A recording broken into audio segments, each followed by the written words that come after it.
welcome to the Intuitive Insights podcast series. I'm Nina Lockwood, founder and director of Intuitive Interim and Executive Search. Throughout this series, I will be sharing engaging conversations with talented leaders from across the UK transport sector. Today, I am delighted to welcome Julian Edwards, Managing Director of West Midlands Trains. Julian left the glamour of the world of TV to join the railway 22 years ago and has never looked back.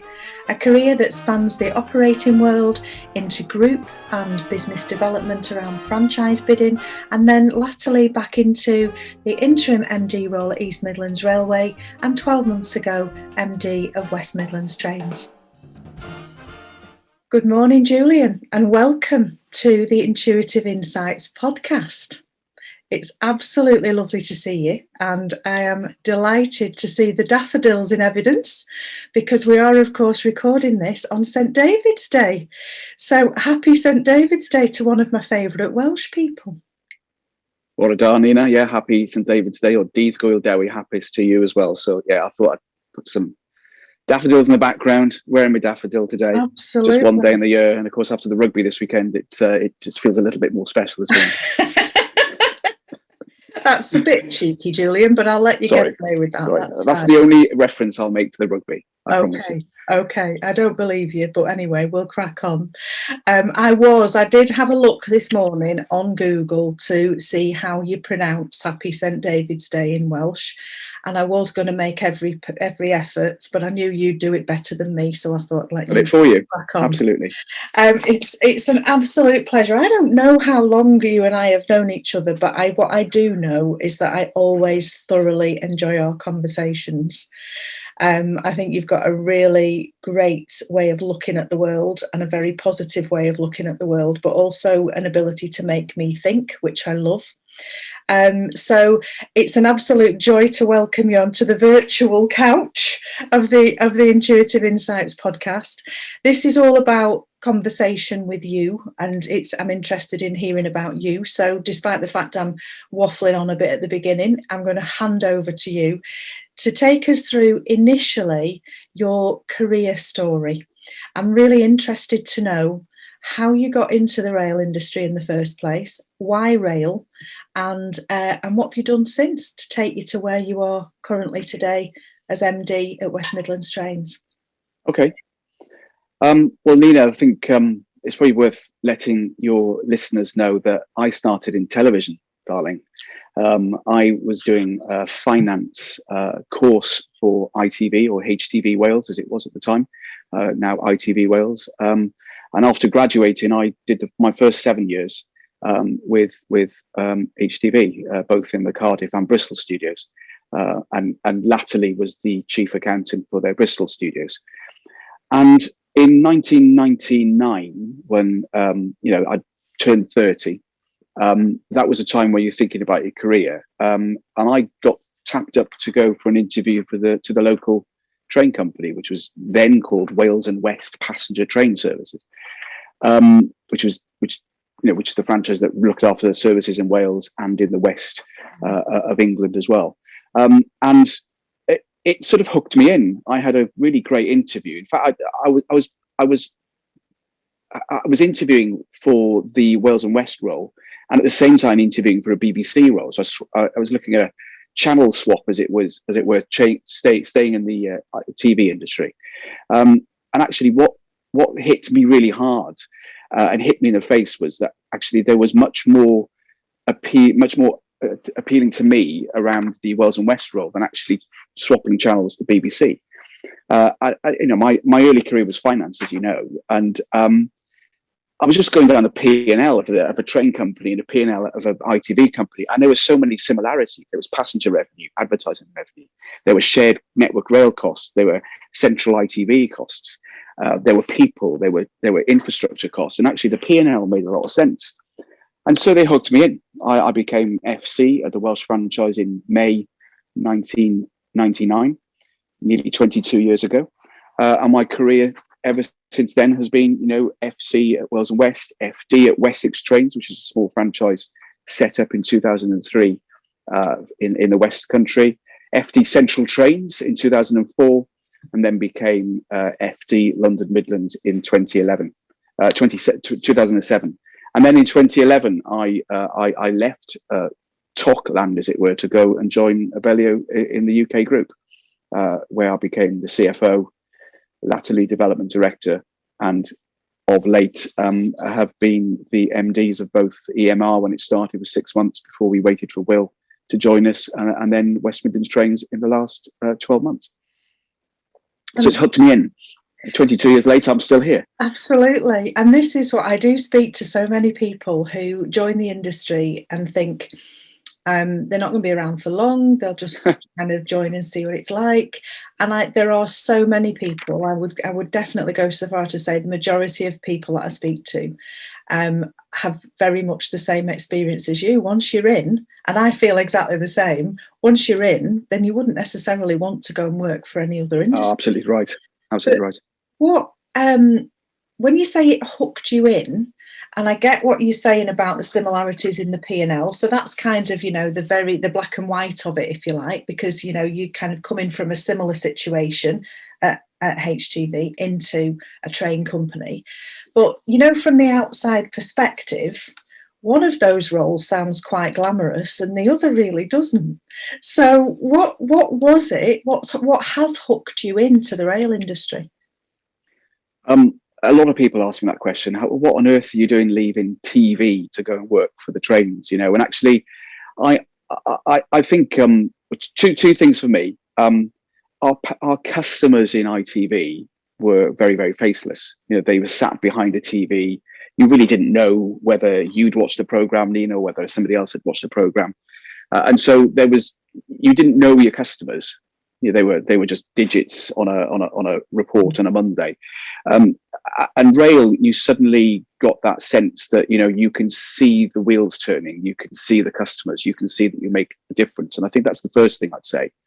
And also, secondly, I think that I can't speak of ITV now because I've been out of it for 22 years, but certainly in the time that I've worked in this industry, Wales and West and Valley lines became two different talks. Central Trains went through a massive change. Remapping was huge back in my early career. I think it's an industry that has changed massively, has embraced it even more this year, and we'll come back to that, I'm sure. But it's the people. I think the people that I've worked with in finance in rail, in wider management in rail, on the front line in rail, sort of just was a more attractive subset of people to work with than I'd been used to in ITV. And so you see more people and you work with more people, and also you see your passengers, which are important, particularly when you get to a role that I'm in now. Yeah, absolutely. And we're all ready to see them again, aren't we? Let's face it. And it's a really good point, and one which I hadn't really thought about, to be honest. But yes, you don't know who's out there. And I suppose it's like, when you're delivering, I made my debut at the National Rail Conference last week. You did. And that is a weird situation because you can't see anybody. You just kind of, you're on your panel, so you can see the three people that are on it with you, but you don't actually know whether anybody's even listening. And ordinarily, you'd be getting some heads nodding or some smiles or some kind of something back. Or booing. Yeah. Oh no, none of that. So I agree with you, completely agree with you. And for me, the passion that people have in this industry for what they do is incredible, and it's infectious. So Indeed. I can completely relate to what you've said there. And you've kind of come out of the finance role into the managing director role. I'm going to ask you in a little bit about your learnings over the last 12 months. So not only have you been going through what the rest of us have been going through in terms of being on the Corona coaster, but you've also obviously taken on West Midlands Trains operating company. You had some exciting challenges and opportunities with your stakeholders, didn't you, when you arrived? So again, we're talking about the people aspect of it, which is interesting. But as we move forward, Julian, so we've kind of obviously we've been through the massive crisis last year. We kind of we've got the EMAs in, then we moved to the IRMAs. We kind of okay, some kind of little teeny weeny bit of certainty until certain date points are met. I think we all agree that we've got opportunity ahead in relation to the industry. From your perspective, what do you think are the biggest opportunities for the industry? And if I gave you, it has become tradition now on the podcast for me to get my fairy godmother wand out my bag and say, right, I'm going to gift you 3 wishes. What would they be? Blimey, Nina, that's a lot of questions. Let me go back to your first question first, which is, what are the opportunities that we've got in front of us? And I'm going to use West Midlands Trains as an example, actually, because I think it helps me frame my view on that. I'm certainly looking for an opportunity to continue to run a far simpler, reliable service. Part of what we did last year, many operators, of course, have had to change their timetable so many times in 2020 and into 2021, but actually stripping it back to understanding what it is your core service is important. And I think a train company like West Midlands Trains was trying to do too many things and trying to serve too many different sorts of passengers. And certainly by paring back services, making it more modular, understanding what our core competencies are, and understanding our customer base, although that might change, of course, but understanding our customer base is absolutely key for what we're doing. So I want to run as a simplified but nevertheless far better organization. That doesn't mean running much less. It just means running, more services that run reliably. And we've been able to prove that. Our performance statistics have gone through the roof. This never going to be top of the league, West Midlands Trains. In fact, when I started a year ago, of course, said this to you, my mantra was, we just need to be boring. Just relentlessly boring. No fleet failures, no driver cancellations. It's just boring there. And I think the other opportunities is that the expectations of our passengers, whomever they may be in the future, has changed. So upskilling what we do, simplifying what we're doing. Cleanliness is definitely a new hygiene factor in what the early research groups are saying now, is people want to come back to clean trains, and they'll get the confidence from clean trains. Even downstream, they're not expecting to have a bank of 4 seats to themselves. If you're going to EasyJet out to the warmer climes, you're not going to have a centre aisle or centre row 3 of seats blanked off. So it's getting that expectation right. And I think if the industry and train companies like mine really significantly improve the cleanliness on offer, then the safety and hygiene factors that come from that will be good. Because I think the other thing, Nina, is our customer base will have changed immeasurably. Passengers won't be going into London 5 days a week.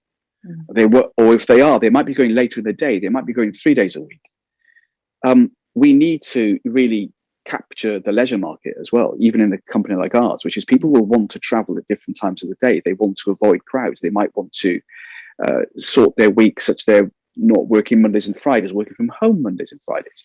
And Saturday and Sunday travel might be a day of choice for traveling as well. So there are some opportunities for us to be on top of the services we offer, understand the passenger base going forward, and understand how this country, let alone the rail services, how this country beds into the new normal.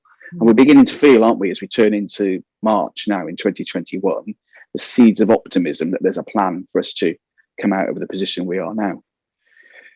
If I was to grab your fairy godmother wand, I think there's 3 things that excite me about the future, which is the one thing I'd say about the last year is that we've all had to collaborate like we've never collaborated before, with other train companies, with the Roscos, with Network Rail, with the DFT, with other clients as well, and to understand and take stakeholders on the journey.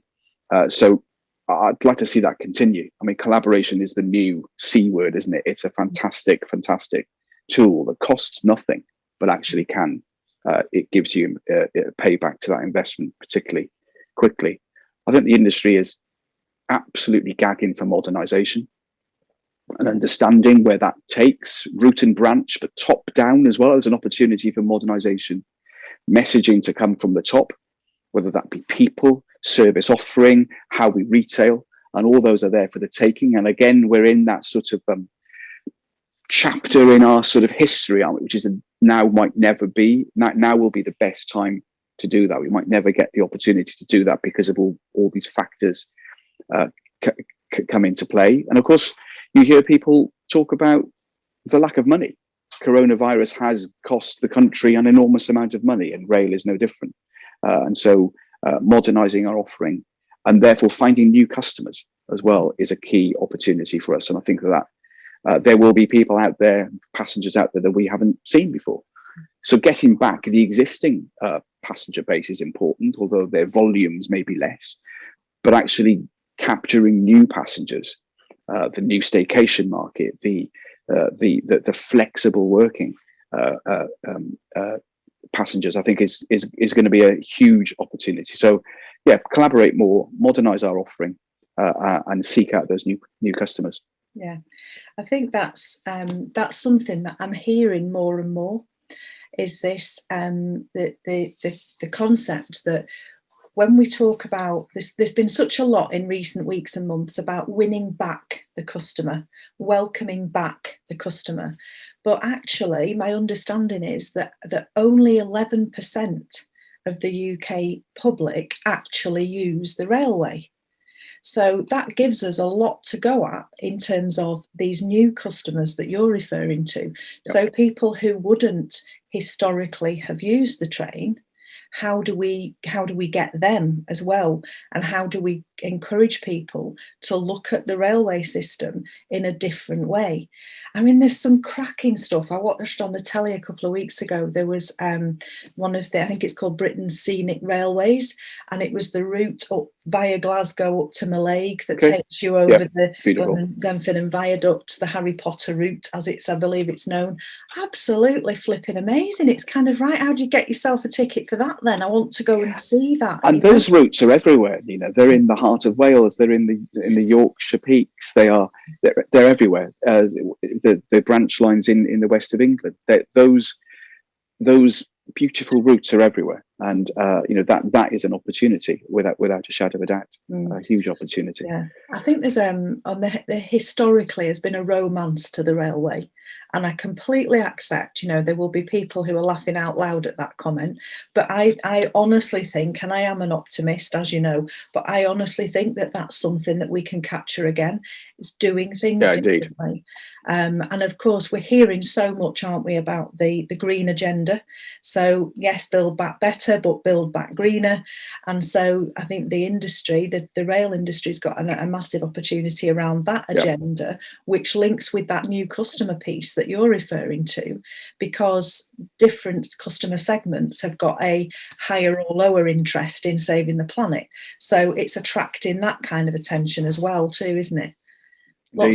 Indeed, and there's a huge opportunity in my particular train company, Nina, on the green agenda, which is the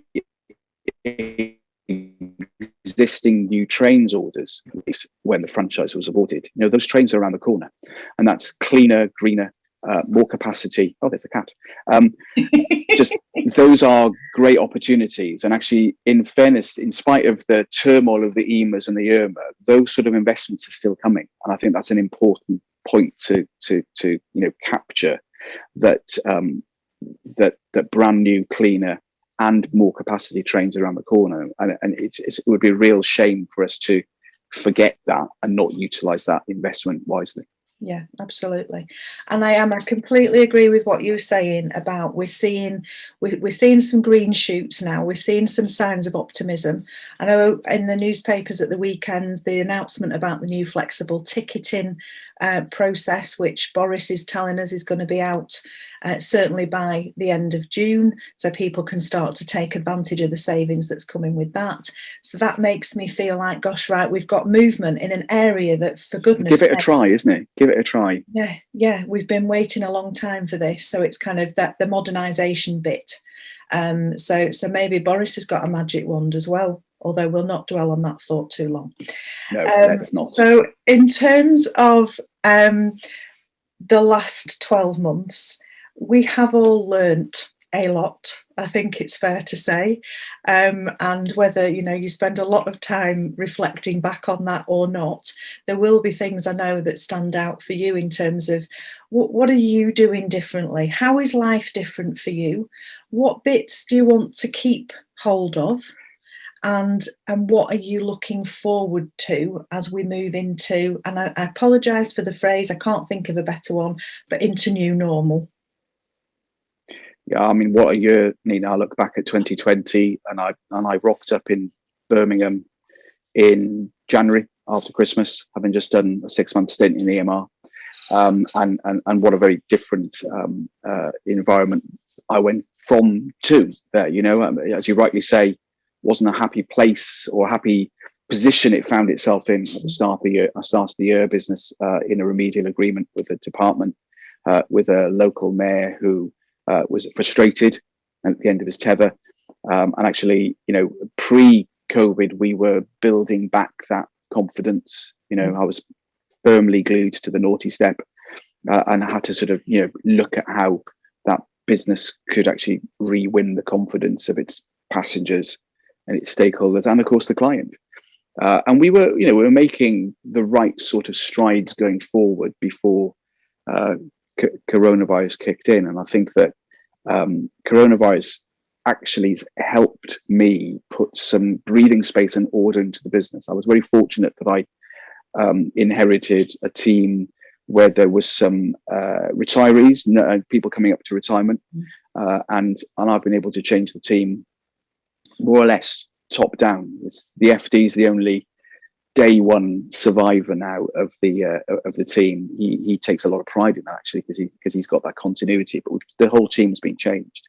Some before my time, but some certainly during my time, and that's permeating through to the heads of as well. A really good bank of heads of supporting us in West Midlands Trains. But actually, if I look back at coronavirus, I'd say comms has been absolutely key. We've absolutely just upped our game on comms, and whether that's to staff, to stakeholders, and customers, and we've used comms as the lever to communicate so much more effectively with our staff in particular. The Q&As on coronavirus, the Q&As on wearing PPE, on how we operate safely. We've just used it consistently, and I get great feedback from colleagues at West Midlands Trains about how they look forward to the MD brief, how they really take notice of every brief that we send out now. And it's fantastic that people hear news about the story from the correct channels, not from the jungle drums or making up to go along. And it's been a bit of a roller coaster because some of these things that have happened quickly, and we've had to respond very quickly. So comms has been fantastic. I think we've learned also that we are 10 times more resilient than we ever thought we were. 12 months ago, people were saying, well, that can't be done, can it? We can't change a timetable unless we've planned it 6 months out, and we have farmed all of our planning colleagues away for a month and thrown the key away. We've changed timetables in weeks. And we've changed timetables up and down, and schools in, schools out, retail coming in, eat out to help out in the summer. That was evening services. And it's just been fantastic to see people pulling together. And changing timetables quickly and responding, and so we are definitely more resilient and flexible than we are. I think we're all further up that change curve than we give ourselves credit, and that's even a complex talk like mine has changed and been flexible. And I think the other thing I've learned is I've learned to balance my life a bit better. I think, Nina. It's you learn to, we've all learned to use Zoom and Teams effectively. I've hired senior people on Teams. I've received a resignation in a meeting from Teams, and you just think, okay, this is the way of the world now. You just need blinking good Wi-Fi, and then you're away, aren't you? So, and me personally, I've enjoyed being home more because I've been out and about on the road quite a bit, and that's something I'd like to keep a little bit. I can balance it more going forward, because I think, I've thought more. I think you realise that travelling, even on our Great Rail service, from home to the offices, 2-hour journeys, they're actually quite disruptive. And I think we've all become more, I've certainly felt I've become more productive. Yeah. Even if my first couple of calls in the morning are, I'm suited and booted from the waist up, but the rest might be pajamas or trackies, whatever. And then, but it means you've lost all that traveling time and you hit the ground running. So I'll miss that. But I think getting the balance right will be quite important going forward as well. Yeah, absolutely. And we're hearing a lot, aren't we, about hybrid working, and people having the opportunity to work flexibly and to decide what works best for them. And I know I spoke to one of our colleagues in the rail delivery group months ago, actually, when they were looking at their office space and changing it from being a place where you go to work to a place where you go to collaborate, to come back to one of your words earlier. And I think that early days, so last March, April time, there was lots of talk about, we're not going to need big office spaces. People are just going to all work from home. And I think what we've seen is that actually quite a number of us are really quite desperate to get back out into the world again, and start meeting people and having those face-to-face meetings. But like you, I think that the Zoom and the Teams platform has made us all quite a bit more productive once we've got into the swing of how to use it. Because I know I certainly had a period of time last year when I was literally 12 hours a day doing this, and that was kind of like, whoa, by the time you finished in the evening you're fit for nothing. So I think once you've kind of worked out where your boundaries are and got used to that working from home rather than, as Peter Hendy calls it, living at work, once you've balanced that out, it's really great, isn't it, for your well-being and for your, that getting that balance in your life. Oh, you're absolutely right. Absolutely right. Yeah. So one of the things I'm always keen to ask people is, in terms of as you've gone through your career, I'm really interested to know about role models. So whether that's people you've worked with or other people in your life, or, famous people that you've read a book about or seen a film about, what, in terms of leadership, Julian, who inspires you, or what inspires you, and what's important? I've been very lucky in my rail career, certainly, coming up to 22 years, to have worked with some superb leaders, and I'll just list them out for you if you indulge me for a minute. Started on the railway where Chris Gibb was my MD. Soon after that, Dominic Booth featured as the MD. So that's Dominic the first time around.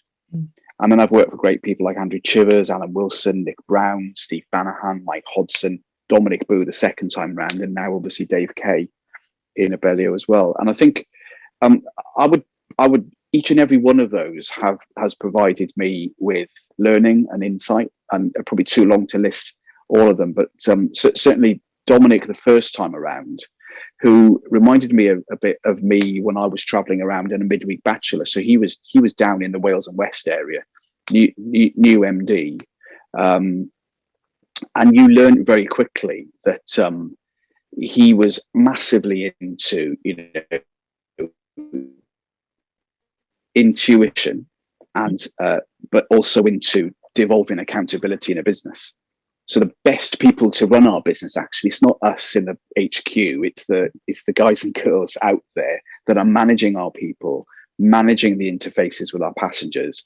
And Dominic was hugely into target setting as low down the organization as you can. And this is back in 2001. You just think, okay, that's he speaks my language here as an FC and spreadsheets, KPIs, and this, that, and the other. So that was a huge thing there. If I fast forward to Nick Brown as an MD that I worked for in Central Trains, and I'd replaced a very, very safe Central Trains FD, and National Express was moving its FDs around when they won the one franchise, it was called. Now today you'd call it Greater Anglia, and so I slotted into to Central Trains in something like February 2004, and again up in Birmingham on a Monday night, Nick knocks my door as his FD and sat down and just simply said, you've got some very big shoes to fill, Julian. My predecessor was quite short and, probably small shoes. However, the point was there. You've got some very big shoes to fill. And we had quite a serious conversation about that. And to give Nick Brown his credit, he came back into my office in a similar vein 3 or 4 months later. And he'd remembered the "you've got some big shoes to fill" story. And he just came to close that out. He said 3 or 4 months in, "You've more than filled those shoes, Julian." And I just thought, wow, there's somebody who's got a blinking good memory, but used a challenge and a stretch, if you like. They said, "I'm expecting, more from you. Move this job on," and closed it out. And I thought, that was a really good example. And then, when my time was done at Tox, when I was looking to move my career further at the end of 2011, I was just, Dominic was looking for a new CFO in Abellio, and we had a couple of chats, and it was a very easy move for me. It was like going home. And of course, it was a great move for me to go from Tox side. I'd been an FD of a Tox for the last sort of 7 years, to go in the other side and being the CFO and going to boards and being the one asking all the questions. But I learned very quickly then, because it's been one of my mantras, that you're only as good as the people that work for you, or in that scenario, or the relationship you have with people. And because I understood what it was like to be the Northern FD or the Merseyrail FD or the Bus FD, because I'd been that FD myself. And I worked that relationship with those FDs and the wider board. And, I just loved that first job I had in Abellio, just going out and about and just getting to know the businesses. It was fantastic. So, So I've learned from all those MDs over time, and I can probably cite some MDs that I've worked from in ITV as well. But actually, the ones I remember, that is a Hall of Fame. Chris Gibb, Andrew Chivers, Alan Wilson, Nick Brown, Steve Banahan, Mike Hodson, Dominic Booth the second time round, Dave Kay. And people like Tim Shoveler. I worked alongside Tim Shoveler in Wessex Trains. He was a new ops director. I was a new finance director, first finance director, and Tim and I have different conversations now. He's regional director for Northwest and Central, and we have a big relationship with that region. Yeah, of course. And the stakeholder stuff is so important, isn't it? And I do remember when I came into the industry 8 years ago, I did have a bit of a wobble kind of a couple of months in, because the more conversations I was having, the more I was realising that everybody knows everybody else. So despite the fact that there are thousands of people that work in this industry, it's kind of, to coin a phrase, it's a village, isn't it? It's a village. Everybody knows everybody else. I think luckily for me, there has been that kind of, I worked with him 20 years ago, and actually, a lot of water's gone under the bridge since then, and skills developed, etc. So that's where I come in now. But I remember having that thought, and just to kind of that list that you've just gone through, it's like it's like the Hall of Fame, isn't it? Yeah. These names very, very lucky that keep popping up again and again. It just occurred to me actually that when you were talking about that I'd like to just take a little step back into the career story, because you obviously mentioned in your kind of your pathway through that you'd done the business development director role for Abellio, and that's where we first met, when you were doing that role. And so we're in the thick of it in terms of the franchise process. And in the thick of it again now, to some extent, as we move towards whatever it's going to look like in the future. There must have been a heck of a lot of learning around that, Julian, in terms of putting bids together and kind of deciding how that was going to look, and being such an integral part of that. Is there anything that stands out to you that you kind of think that you use now, that you kind of learnt from those days? That's a fascinating question, Nina, actually. As you say, you go around full circle. I'd done a stint of bidding for National Express on loan from Central Trains. And that was the sort of model that NX used, really, which was they pinch people out of the Tox. They'd not necessarily backfill you sometimes, but certainly the last bid I did, I said, you must backfill me, because it's particularly I got to a director stage at that point. And I think some of the bids that I've been involved with, certainly as development director recently, working backwards, East Midlands Railway, West Midlands trains, a bit of the Welsh bit in the middle. Actually, learned a lot from that. Yeah. And then in my CFO role at Abellio, being involved with the Northern GA bids as well, is what I've probably learned from that process, and it's probably why we're facing reform, isn't it? Is that I'm running a business now, Nina, where the exam question that was set by at the time that bidders were bidding for it is completely the wrong answer, and that's not just COVID and coronavirus. It was an exam question that that was all about capacity. It was all about new services. It was all about filling the network. Yeah. And the network's superbly more resilient again than we think it is, because it did take a lot of that. And therefore you had bids where, new trains were ordered, top line revenue was growing healthily, would pay for the investment. But when I look back now, what is it that every MD in the land wants? It's resilience. It's it's reliability of service. And now, as we go into a new phase, it's not necessarily about capacity. It's about different hygiene factors and growing the revenue back in a very different way. Mm. And also right at the precipice of modernising the industry. So I think you do get into that exam question mentality. You've got 90 days as well to bid for something, and I think that model will disappear out of the window pretty quickly. I think there'll be a far more collaboration in the way that you, as organisations, devise your solutions for the problems that we face. And so you do learn from that. It's very easy, isn't it, in this role, to bash bids. And I know every group, every bunch of new teams that weren't involved with a bid to say, "Ooh, bloody hell, put this in the bid here." And of course, but actually you learned, don't you? That was answering an exam question. Yes. Points made prizes, points and good prizes won you business. Yes. And it's how you dealt with that was the issue. And I think the other thing I would say is that, those exam questions that we answered, they probably catered for too much change too quickly, and the industry and the wherewithal in the BAU found that level of change and capacity to change couldn't catch up with it.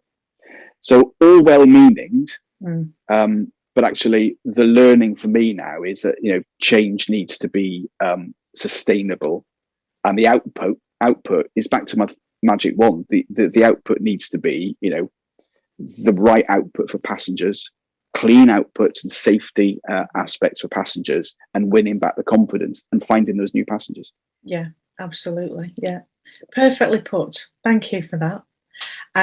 We have certainly got, a huge amount of change has happened, hasn't it, in the industry, but I'm very excited about the change and transformation that we've got ahead of us. It's going to be an interesting time, a really interesting time to be in this industry. So the final part of our conversation for today, Julian, I'm always fascinated. I love a good quote myself.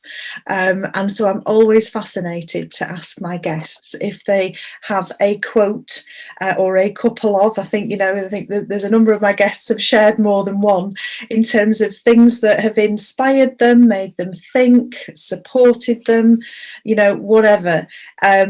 In terms of positive quotes. So have you got one or two or more? I've got a few, actually. I've got a few, Nina, that have sort of been relevant to where I've been in my career at various points in time. And I use them now when I coach and talk to members of my team and their teams.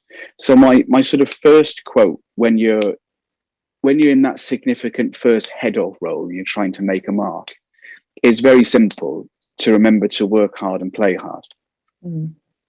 That's when you invest in yourself. That's when you make a name for yourself. And I'm really excited about some of the heads of we've got in West Mids right now that are really just making a name for themselves. They're rolling their sleeves up, but they also know how to interact and how to play hard. There's not we're all looking forward to that first beer, aren't we? Absolutely. So that's my quote when you're on the up and you're making your mark. When you get into a senior position, when you get to managing a cohort of senior people.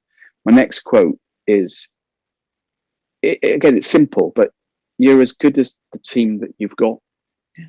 And that applies in all parts of your career, but certainly my experience in West Midlands Trains, I love my team. My team, we are so tight, and we will do anything for each other. There isn't a fank paper between us, to coin somebody else's phrase. And I think that's so important.